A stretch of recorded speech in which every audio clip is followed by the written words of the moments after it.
Plus de 250. Bien, merci Serge.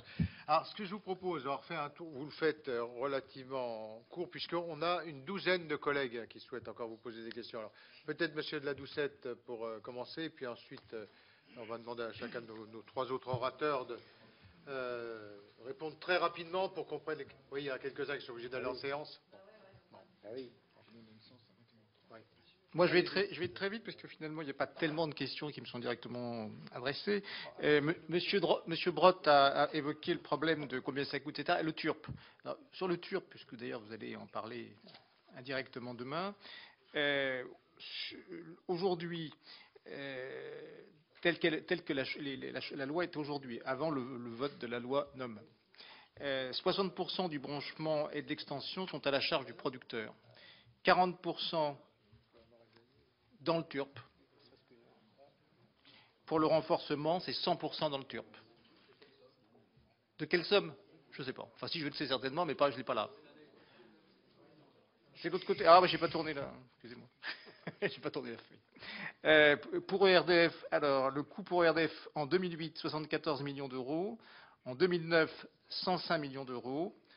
En 2010, prévu 226 millions d'euros.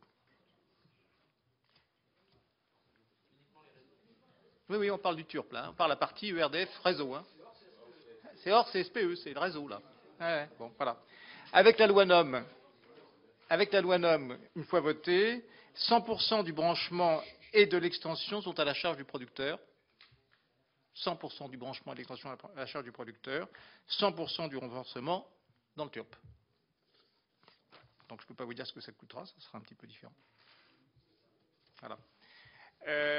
Pour revenir sur un sujet qui a été évoqué tout à l'heure, sur quelle est la référence quand on calcule prix de marché, prix de... Alors, la loi prévoit qu'il s'agit du coût évité à EDF lorsqu'on prend la différenciation. Soit le coût de production évité. En l'absence de l'obligation d'achat, EDF achèterait ou vendrait sur le marché. Et donc son coût évité est donc bien le prix du marché de gros. Si on allait sur le marché de détail, sur les tarifs, à ce moment-là, on serait sur le coût de production.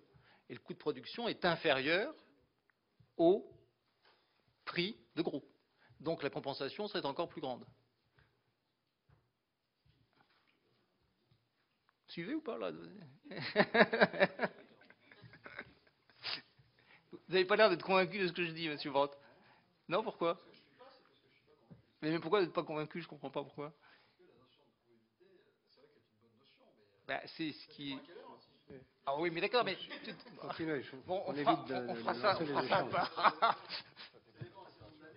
Bon, d'accord. Enfin, de toute façon, ça ne fera pas diminuer. Quand vous avez un prix moyen à 546, que vous preniez 48, 52 ou 55, ça ne va pas changer considérablement les choses.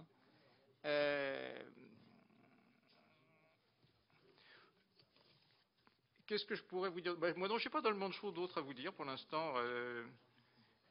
Je peux peut-être laisser répondre les questions à mes voisins.